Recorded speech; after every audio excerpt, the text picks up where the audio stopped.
boleh di rumah. Ngaji boleh di rumah. Zikir boleh di rumah. Tapi fungsi-fungsi pasar tidak bisa kau pindahkan ke rumah. Mau beli beras, tidak ada beras, beli kau di rumahmu.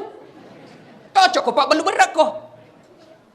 Habis gas, mau masak kebutuhan pokok, tidak ada. Kalau tutup semua, di mana kita beli?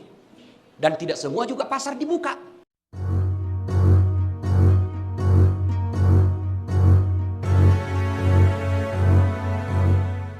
Sebelum saya akhiri, nih ada banyak yang bertanya. Tolong dengar dengan serius, ini serius.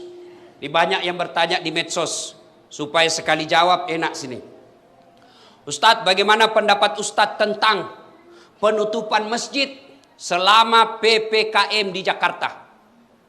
Satu, saya pengikut fatwa Majelis Ulama, bukan pribadi. Ustadz manapun saya lebih memilih Ustadz Majelis Ulama, bukan pribadinya. Namanya majelis, kumpulan orang-orang hebat di dalam Majelis Ulama. Di majelis itu ada ahli fikih, ada ahli sejarah, ada ahli bahasa, ada ahli filsafat, ada ahli sosial. Semua berkumpul, bermusyawarah dan memutuskan rumah ibadah di PPKM untuk sementara dianjurkan untuk tidak datang ke masjid. Tapi di Jakarta, bukan di Pindrang. Tidak semua masjid di Indonesia ditutup, khusus Jakarta. Kenapa Jakarta? Terlalu banyak korban COVID. Maka Majelis Ulama menganjurkan untuk sementara beribadah di rumah. Tuh. Yang kedua, berkait ini. Bertanya, kenapa masjid ditutup, pasar dibuka? Ya kan biasa kita bertanya begitu toh? Paham ima deceng. Paham dengan baik. Semua fungsi-fungsi masjid boleh dipindahkan dan dilakukan di rumah. Saya ulang, semua fungsi-fungsi masjid boleh dipindah ke rumah dan dilaksanakan di rumah. Apa maksudnya? Sholat berjamaah boleh di rumah. Berdoa boleh di rumah. Ngaji boleh di rumah. Zikir boleh di rumah. Tapi fungsi-fungsi pasar tidak bisa kau pindahkan ke rumah. Mau beli beras, tidak ada beras, beli kau di rumahmu. Cocok kok Pak, belum berak kok. Habis gas, mau masak kebutuhan pokok, tidak ada. Kalau tutup semua, di mana kita beli?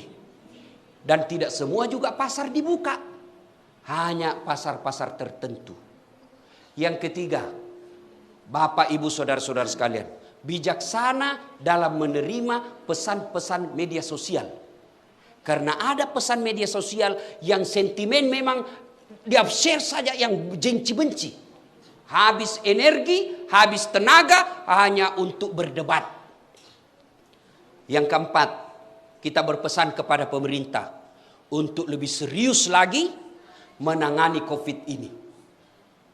Yang kelima, kepada saudara-saudara kami para pengusaha, kepada saudara-saudara kami para pengusaha, terutama mereka yang bergerak di bisnis alat kesehatan, tolong jangan jadikan COVID ini, jangan jadikan wabah ini sebagai ladang bisnis. Kami tidak pernah marah kalau kau bisnis ladang sawit. Kami ikhlas kamu berbisnis tambang. Tapi tolong jangan jadikan COVID ini sebagai ladang bisnis di antara kalian. Kasihan masyarakat kita.